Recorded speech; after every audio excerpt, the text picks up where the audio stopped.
বজায় রেখে ধৈর্য সহকারে নিজেকে দর্শন করে জায়গা নিয়ে বসে যাবে। এতক্ষণে স্বর্গীয় শ্রী নেপাল মহাকর্ষ সম্প্রদায়ের পক্ষ থেকে আমরা শুরু করতে চলেছি আমাদের দ্বিতীয় নৃত্য নাট্য।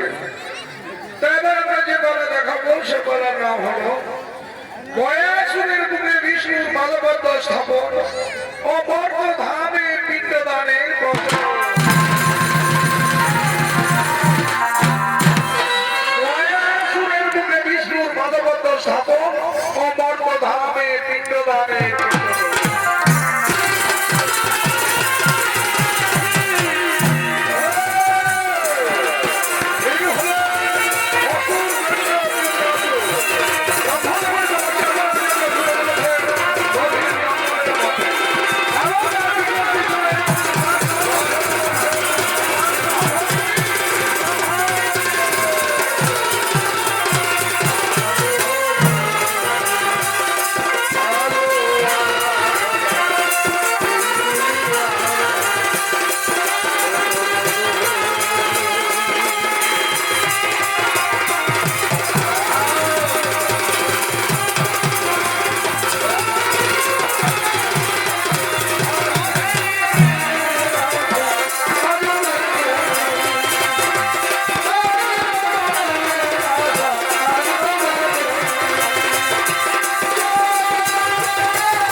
সঙ্গে সঙ্গে অসুর গভীর অরণ্যে প্রবেশ করে ব্রহ্মদেবের কঠোর আরাধনায় রত হলে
পেয়েছে।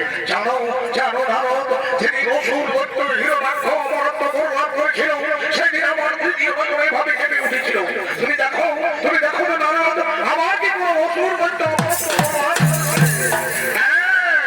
প্রভু, হ্যাঁ আপনার বিচক্ষণ একদম সত্য প্রভু, আপনার বিচক্ষণ একদম সত্য। ওই দেখুন প্রভু, অট্টহাস্য করতে করতে গৃহের পথে যাচ্ছে অসুর দৈত্য ত্রিপুরাসুর। ব্রহ্মপিতা দ্বারা নাকি দিয়েছে মোর, তার স্ত্রীর গর্ভের সন্তান হবে চির অমর। না নারদ না, আমি বেঁচে থাকতে আর কোনো অসুর দৈত্য অমরত্ব গৌরব করুন আমি চাই না, আমি আর গর্বের হতে দেব না। তাহলে এর কি কোনো বিধান আছে প্রভু? এর কি কোনো বিধান হবে? এর বিধান নিশ্চয়ই আছে। অসুর দৈত্য ত্রিপুরাসুর তপস্যা করে গৃহে ফিরে যাবে, গৃহে গিয়ে তার স্ত্রীর সাথে সহবাসে মিলন করবে, তবে তার স্ত্রীর গর্ভে সন্তান সৃষ্টি হবে। তার আগে আজ আমি তাকে প্রথম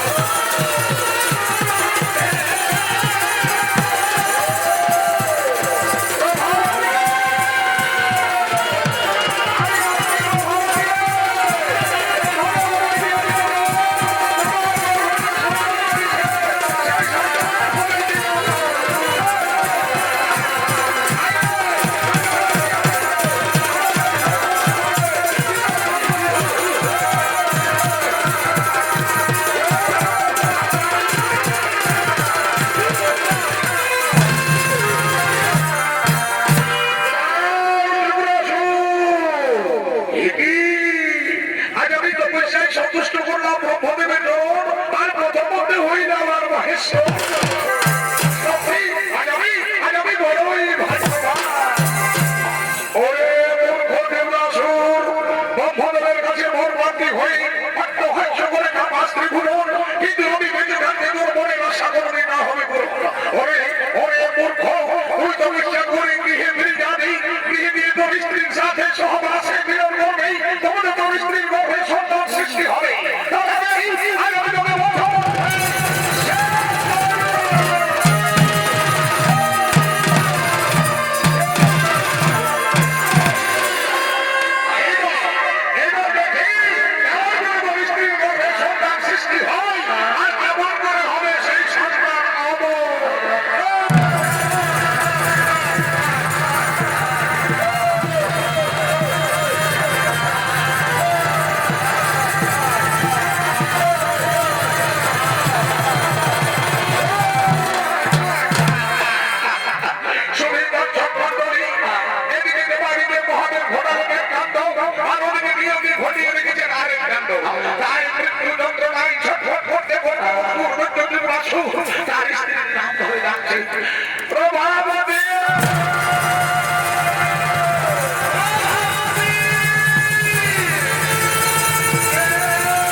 তপস্যার পরে তোমার আমার হবে মুখ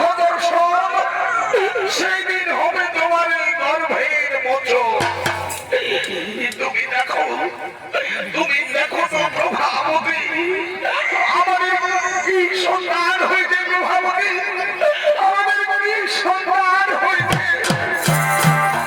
স্বামী, স্বামী গো, আমাদের পুত্র সন্তান হয়েছে, স্বামী আমাদের পুত্র সন্তান হয়েছে, কিন্তু আমার স্বামী তোমার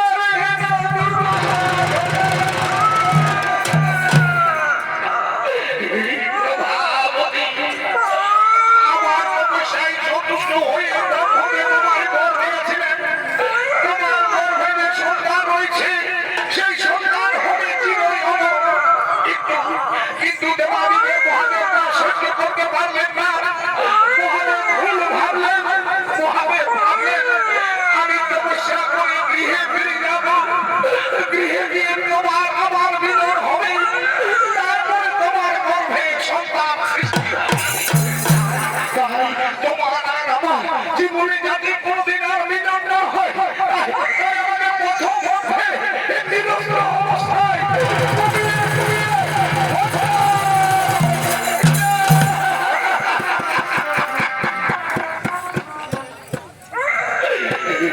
প্রভাবতী, আমি মনে হয় আর বেশিক্ষণ বাঁচব না প্রভাবতী, আমার দুজনে কেন অন্ধকার নেমে আসছে। তুমি কাছে এসো প্রভাবতী, তুমি আমার কাছে প্রতিজ্ঞা করে বলো প্রভাবতী, তুমি এর সন্তানকে একটু একটু করে মানুষ করবে, একে মানুষের মতো মানুষ করে আমার সিংহাসনে বসাবে, একে বলবে এজন্য তার পিতৃহত্যার প্রতিশোধ নেই প্রভাবতী, এজন্য তার পিতৃহত্যার প্রতিশোধ নেই প্রভাবতী। এ সন্তান কোন সাধারণ সন্তান নয়, এ সন্তান হলো আমার তপস্যার মন্ত্র। এই সন্তান হবে যুগে যুগে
দর্শক মন্ডলী, দেখতে দেখতে বেরিয়ে গেল প্রায় 25টি বছর। ত্রিপুরাসুরের সেই সৈন্য জাতীয় সন্তান ধীরে ধীরে বড় হয়ে যুবরাজ পদে অধিষ্ঠিত হয়ে তার পিতৃ সিংহাসন আরোহণ করবে। সেই সৈন্য জাতীয় শিশুদের নাম হলো অসুর সম্রাট গয়াসুর।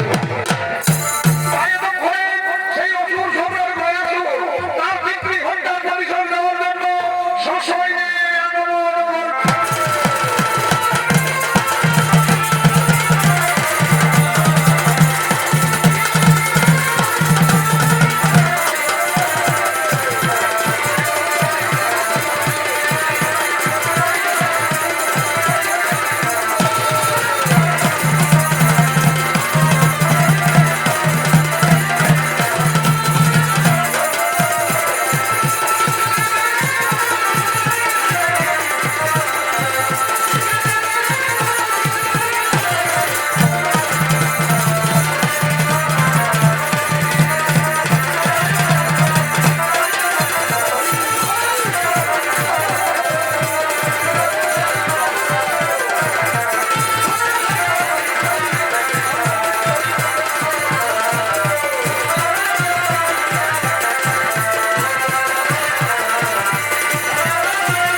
আমি তো তোমার কাছে পরাস্ত হয়নি, আমার দেখে প্রচুর শক্তি আছে। এসো, আমি তোমায় মল্ল যুদ্ধে অমর করি।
কিন্তু আজ তুমি আমার কথা দাও, তুমি কোনদিন আর উঠে দাঁড়াইতে না পারবে।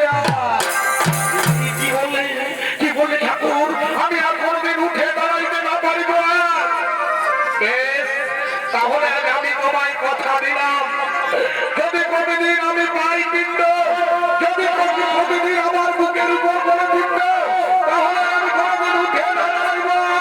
আর আমি যদি একদিন না পাই পিণ্ড, তাহলে আমি সেই দিন উঠে দাঁড়াবো। আর আমি সারা পৃথিবীতে আমি করবো।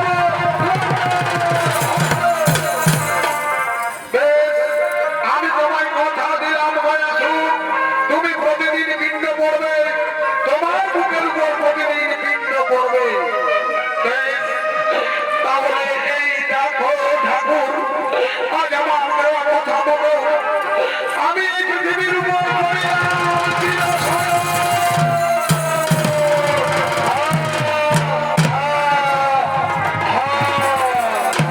আর আমার দেওয়া কথা বলো, আমি তোমার বুকের উপর রাখলাম আমার এই প্রভু একই বললেন, আপনি কোন পরীক্ষায় আবদ্ধবদ্ধ হলেন, গয়াসুরকে পেয়ে যাবে প্রতিদিন পিণ্ড, আপনি কোথায় পাবেন? হে ব্রহ্মদেব, তুমি শান্ত হও।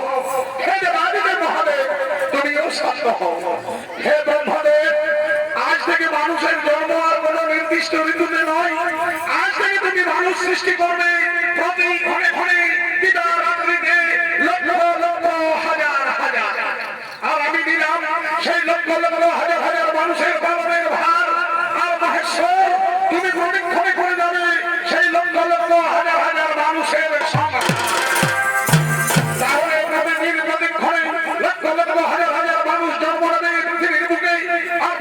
প্রতিক্ষণে লক্ষ লক্ষ হাজার হাজার মানুষ মারাও যাবে এই পৃথিবীর বুকে। আর পৃথিবীবাসীর মানুষ তাদের আত্মীয় পরিজনের মৃত্যুর শান্তির জন্য গয়াসুরের নামে গয়া ধামে পিণ্ডদান করবে। পিণ্ডর লোভে গয়াসুর নিশ্চিন্তে স্মরণ করে থাকবে চিরকাল। মহাসুখে থাকবে পৃথিবীর মানুষজন, আর মহানন্দে থাকবে স্বর্গের ক্ষেত্রে। এবার আমরা নিজ নিজ ভাবে পরিবর্তন পদপদ্ম লাভ করেছে, সেই সংবাদ পেয়ে গয়াসুরের সহধর্মিণী বেদালী তিনি তার সখীদের নিয়ে নারায়ণ দর্শনে আগমন করছে।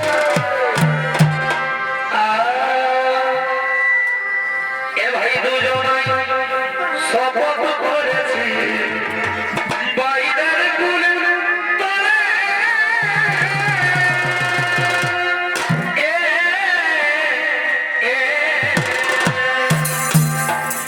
এ ভাই দুজনে শপথ করেছি বাইরের কুলের তলে।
কিন্তু আমি যেগুলো নারী, আমি পূর্ণ যৌবনাবতী, আমি কেমন করে কাটাবো আমার বাকিতে জীবন? কে নেবে আমার ভালোবাসা? শোনো শোনো বেদানি, আজ থেকে তুমি পৃথিবীতে জন্ম নেবে বেনা বৃক্ষ রূপে। আজ থেকে তুমি পৃথিবীতে জন্ম নেবে বেনা বৃক্ষ রূপে। পুরুষ তোমার স্বামীর বুকে পিণ্ডদানের 8 দিবস পূর্ব হলে তোমার বুড়ে জল দেবে, তোমাকে খাবার দেবে, তোমাকে দেবী রূপে মান্য করবে। তুমি মহাসুখে থাকবে বেলালি, তুমি পৃথিবীতে মহাসুখে থাকবে। বেশ, তুমি তাই হোক প্রভু। আজ প্রভু আজকে আমি নত মস্তকের শিকার করে চলো চলো বেলালি, এবার আমি তোমায় পৃথিবীতে প্রতিষ্ঠা করে আসি বেলালি, এবার আমি তোমায় পৃথিবীতে প্রতিষ্ঠা করে আসি।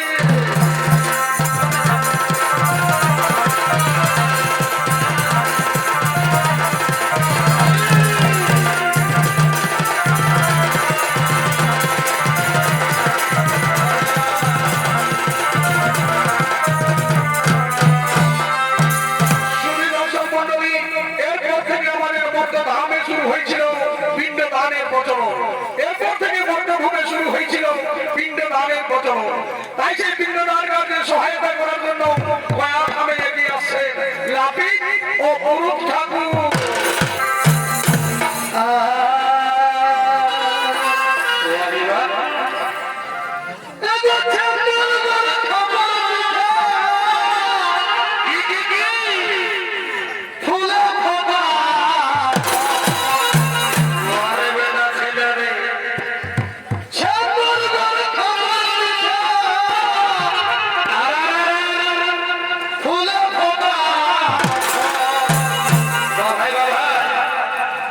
আগে আমাকে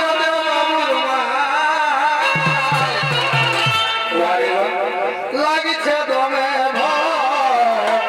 বাবা, আগে আমাকে লাগছে দমে ছেলে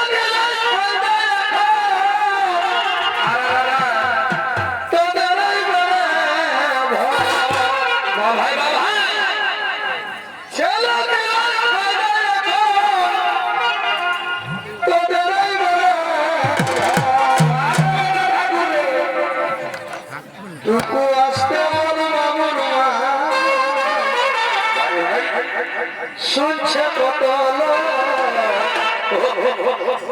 টুকু আসতে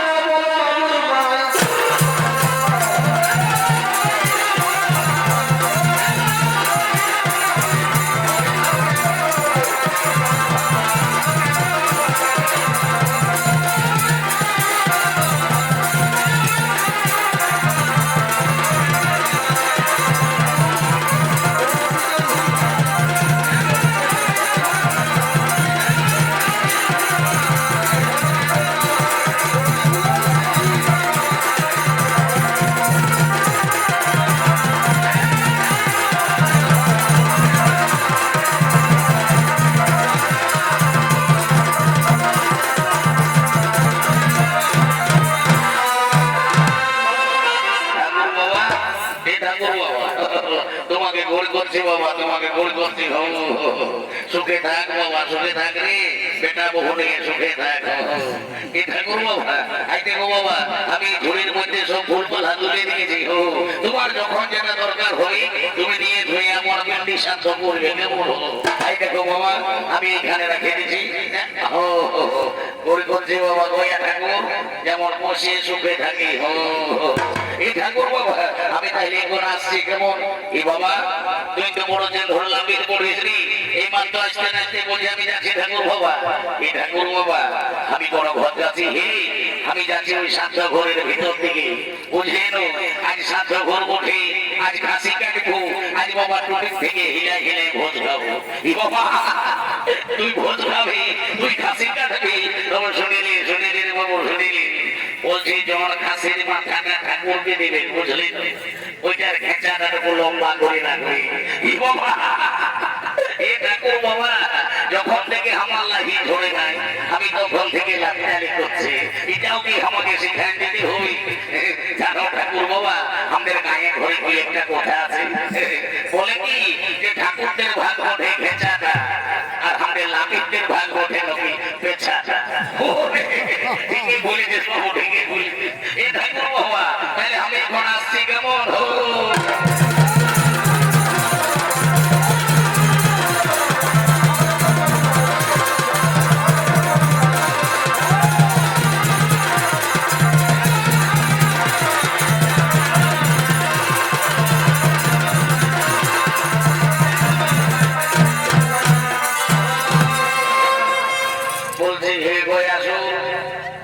তুমি আর রসুল হো বাবা, তুমি হয়েছে এখন গয়া ঠাকুর।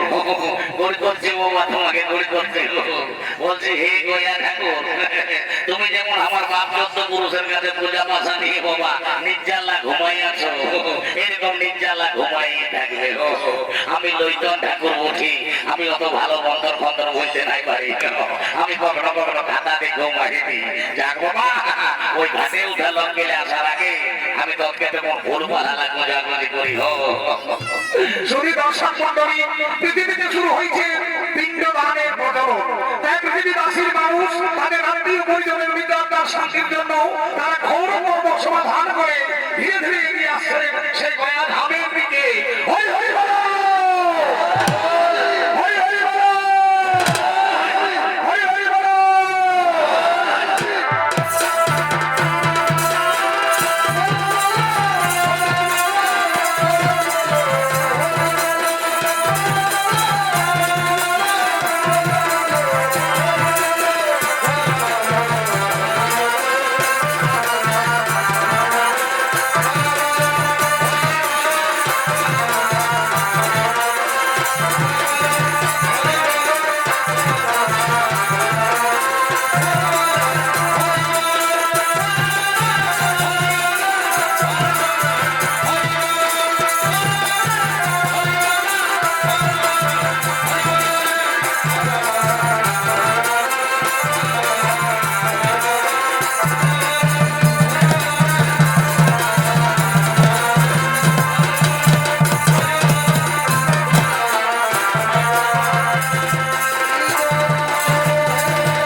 তোমরা এখানে বসো কেন মহিলা তোমরা ওই ধারে মা ধারে ওই ধারে বসো তোমরা ওই ধারে বসো আর ডম বাবা তুমি ওইখানে বসো সামনে করে বসো বাবা জলদি করে আমাকে মুদ্দালিটা সারি দিতে হবে ঠাকুরদের বড় জানা বাবা কি বলবি আর আমার হেড বাটনে যাবে হবে ওখানে একটা তেল ভরে বসে ঠাকুরদের বড় জানা ঠিক আছে বসে বসে বসে দেবা মনে নেই জলদি করে এই ধূপধারিটা নিয়ে গয়া সঙ্গে স্মরণ কর জয় বাবা গয়া ঠাকুর জয় বাবা গয়া ঠাকুর জয় বাবা গয়া ঠাকুর দেখুছি দে ধূপধারিটা পুজো দে আলে জোড়ার করে নিয়ে আসবো নমো বিষ্ণু নমো বিষ্ণু নমো বিষ্ণু তাহলে তাই হাত একটু চললে বাবু আর বল ওম নমো মাধবায় নমো ওম নমো কেশবায় নমো ওম নমো নারায়ণায় নমো এখানে বাবু মুটাই জমাই করে যদি খাই ভালো মানিস বাবা লে হাতটা একটা ভুললি আর জলদি করে পূজা করানো সারলি বলে দে গন্ধ বলবে মনে সাই নমো এই বয়াসের মুখে দিয়ে দে আরেকটা লে আর বলে দে গন্ধ বলবে সর্বদেবতায় নমো এটাও বয়াসকে দিয়ে দে আরেকটা লে বলে দে গন্ধ বলবে শ্রী বিষ্ণুবে গোবিন্দায় নারায়ণায় নমো নমো বলছি হারি বাবুরা ইহা বহুকে সময় আছে বাবা সাধ্য ঘরে নিয়ম হয়ে এবার বৈতরণী করতে হই তো বৈতরণী সাধ্য করতে গেলে ঠাকুরকে গাইদান ভূমিদান এইসব করতে হই তো তোমরা করবে না ঠাকুর শ্বশুর আমরা বাবা অত সব করতে নাই পারবো গো শ্বশুরের চিকিৎসা করতে করতে বাবা আমাদের সকল কিছু পুরাই যায় তাহলে বরং তুমি কিছু মূল্য ধরে ঠিকই বলেছিস মাঝামা ঠিকই বলেছিস আরে বাবা আমরা বলি ঠাকুর যাই যদি তোমরা আমাকে জমি দিও তো আমরা কি তোদের খেতলা বাইতে আসবো ভাই তাহলে বাবা বরং মূল্য নিয়ে কাজ করাই ভালো ঠিকই আছে মাঝামা আমি মূল্য নিয়ে কাজ করতে পারতেছি ঠিক আছে লে লে রে বাবু হাতটা একটু জ্বললেই আরেকটা নদীর মতন চিনহাবে এইটা হলো তোদের বৈতরণী নদী বাবা বাবা বস বস বস বস বস আর নদীর এই নদীটার উপর হাত ছাড়া আর আমার ভালো ভালো মন্ত্রটা বলে চলত চৈত্র মাসে শুক্লপক্ষে বলছি হ্যাঁ গো বহু গেলে তোমাদের গোত্রটা কি উঠে গো ঠাকুর শ্বশুর আমাদের মুঠিয়ার গোত্র উঠে বাবা কি বাবা মুঠিয়ার ঠিকই আছে ঠিকই আছে বলছি হেরে বাবু তোর বাবার কি নাম ছিল এ ঠাকুর আমার বাবার নাম ছিল তালকানা কি বাবা তালকানা ঠিকই আছে বাবা তালকানা হোক আর জোয়ালকানা হোক আমি মন্ত্র করে বাইর করা দেবো চৈত্র মাসে শুক্লপক্ষে শুক্রবারে শুক্রবার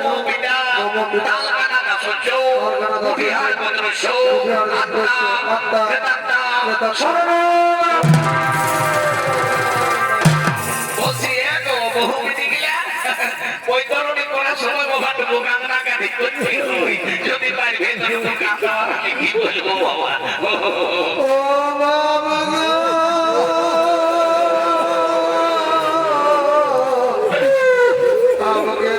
চলে গেলি আর কি ঘুরে দেখা হবে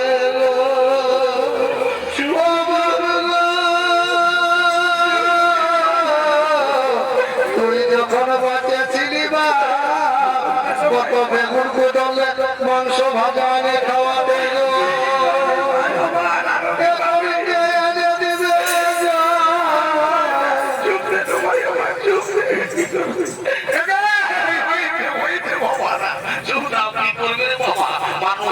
সবাই দিন জানতে হবে বলছি এবার পিন্ডি দিতে হই তো তোমাদের মধ্যে পিন্ডি কে পাঠিবে ঠাকুর শ্বশুর আমাদের মাঝলিয়ে পাঠিবে এলো মাঝলি উঠলো তুই তো কমছেই আছিস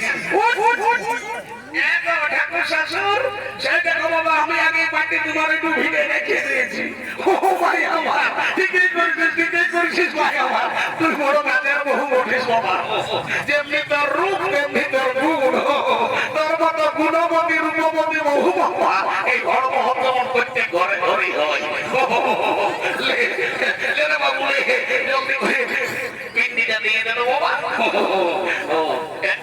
দাদা বহুটাই কোন দিকে রাখি বাবা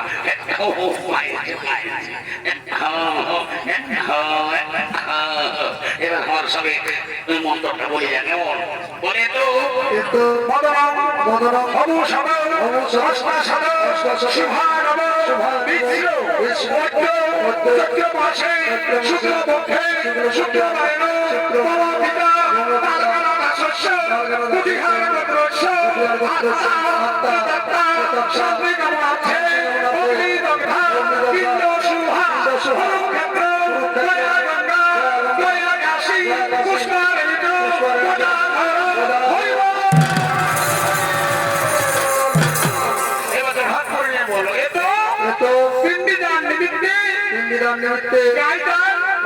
ভূমিদান হেতু কাঞ্চন মূল্য ব্রাহ্মণায় সম্প্রদায়ে সবাই উঠে দাঁড়াও সবাই উঠে দাঁড়াও আর সূর্য দিকে মুখ করে হাত করে নিয়ে বলো হে সূর্য তুমি সাক্ষী থাকো তুমি সাক্ষী থাকো হে আকাশ বাতাস হে পড়া বর্ষি হে কুটুম বাটুম হে ছড়ার দেখা দর্শক মণ্ডলী সকলেই সাক্ষী থাকো আমরা আমাদের পিতার যথা সাধ্য আত্ম সাধ্য ও পিণ্ডদান করিলাম। সবাই লম্বা লম্বা প্যান্টা বুড়া দিয়ে পড়িয়ে দে এইটা হলে তোদের পিছলি যায় বুঝলি বলছি রে বাবা কুটুম্বা ঢুকে এসেছে ধরে উঠাও এরা উঠাতে হবে উঠাও সবাই উঠাও উঠো বাবা উঠো মোটো জামাটাকে উঠাও এবার উঠতে পারবে না প্রেশার আছে উঠো জামাই হাঁটু গড়া দিয়ে উঠো বাবা কি করবে যাক বাবা কাজটা সারাইছি বলছি সময় বসো এগো বহু গেলে সবাই ঠেকলে ঢাকা দাও বাবা শান্তি জলটা দিলে চলে গেল শান্তি জল যদি আরো ঠেকে সময় যায় তো শান্তির শেষ না গেলে সবাই ঠেকলে ঢাকা দাও যাক বাবা ও বাবা বলছে হেঙ্গো তোমরা মাতো ঘরের বহু হয়ে শান্তি জলের সময় একটা স্টিলের ঘড়ি ঢোকাই নিয়েছো তোমরা জানো না যে শান্তি জল করার সময় একটা কাঁসার ঘড়ি দরকার হয় ঠাকুর শ্বশুর কি আর বলবো বাবা আমাদের গৃহস্থে এইটা কাঁসার ঘটি ছিল গো তো সেদিন বাবা একটা পাটকার এসে ভারে ভরে লেগেছে ঠিকই করেছিস ভাই আমার ভালো করেছে পাটকারের বেলা সকলে ভালো আর ঠাকুরের বেলায় কিঞ্চিত ক্যান্সার বলল ভালো করেছিস ভাই আমার সুখে থাক তোরা সুখে থাক তোমাদের যদি বাবা এই স্টিলের ঘটি ধরে শুদ্ধ তো ঠাকুরের কি যেন শুদ্ধ ঠিকই আছে ভাই আমার সবাই ঠিক না ঢাকা নিয়ে বসে হোক ও তোমরা অবশ্যই ধরেছো ও বুঝে আমরা হরি গালি ও বাবু শান্তি ও বাবু শান্তি ও বাবু শান্তি ও বাবু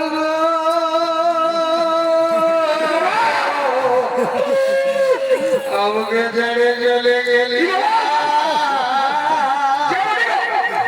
আর কি করে দেখাবে গো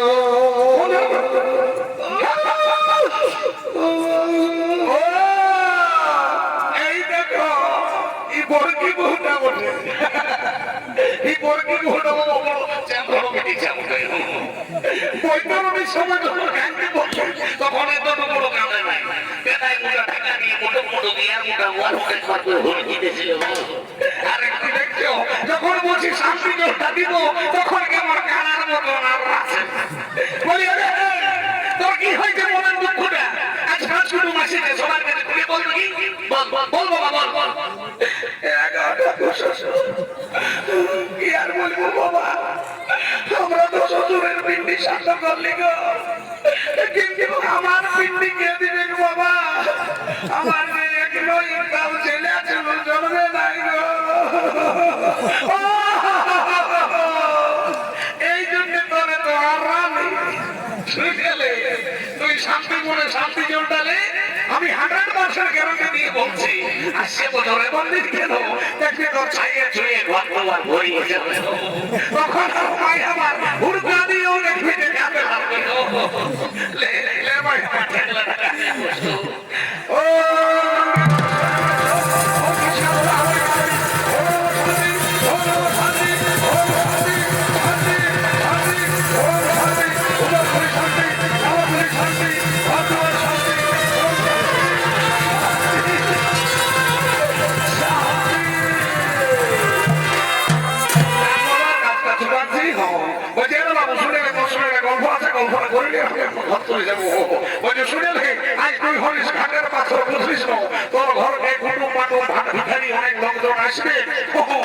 যাকে যেমন পারবি সেবা করবি, যতটুকু পারবি দান ধান করবি, কারোর সঙ্গে ঝগড়া ঝাঁটি করিস না, কুচকের কথা বলিস না, কেমন ঠাকুর নাই ঝগড়া করবো। তাহলে হাইতে মাছ ভরা পিঠা ভরা রাখা আছে, সবাই দুপুর দুপুর ছবি ঠাকুরকে ধরে করবি, যে যেমন পারবি দক্ষিণা দিবি, আপন আপন সবাই গর্ব করবি না।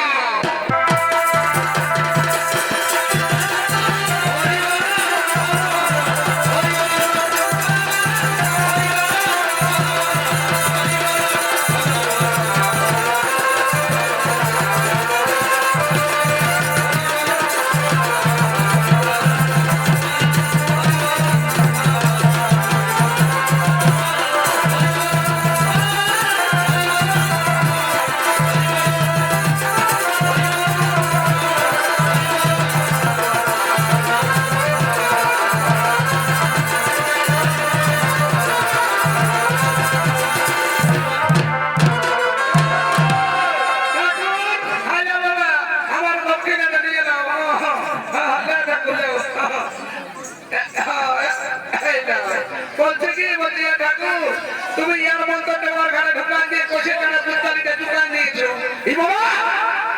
তুমি কি আমাকে দাও? কোথাকার হলো? আমি ঠাকুর দেবে তুমি সংস্কৃত মন্দিরে ভুল ভাল ধরছো। তুমি কি আমাকে দাও? আমি তোমার দেবে মাঝলি পুতো উঠার মাই বটি গো। কাল বিটি জামা যে ঘাটে উঠাতে এসেছি। বাবা তুমি আমার মাঝলি পুতো উঠার মাই বসো। তো বলছি হ্যাঁ গো, তাহলে সম্পর্কে তো তুমি আমার বেহান হবে।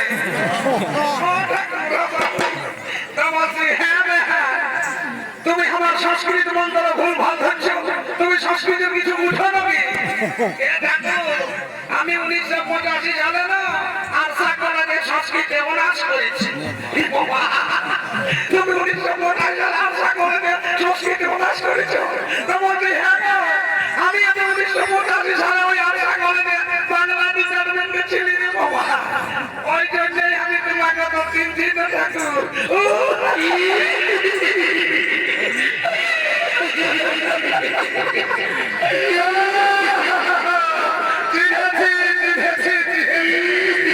আমিও তোমাকে এতক্ষণে চিনেছি।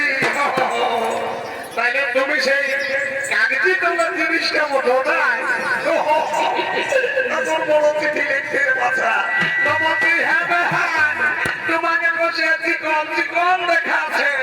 বেহাইটা কিছু করে নাকি? তোমাদের বেহাই সেন্টার গভর্নমেন্টে ডিগ্রিতে চাকরি করে। তোমার কি চাকরি করে গো? এ দেখো সেই উড়াকার উড়ে উড়ে যায় না, ওইটা হল্লা নাকি ঢেকে আয়। বাবা উড়াকার উড়ে যায় আর তো হল্লা ঢেকে আয়, বলি না বড় বড় ঢেকে আয় গো। এ দেখো তুই এক নদী না হয় ঢেকে আর তুই এক বছর উঠে যায়, আর যখন ঢুকে যায় তখন নদী হাঁটু পট কাটে উঠে যায়। ও বাবা হবে তুমি তুমি তো বলছি আর আমায় ভুলবে? বাবা আর আমি তোমায় ভুলি?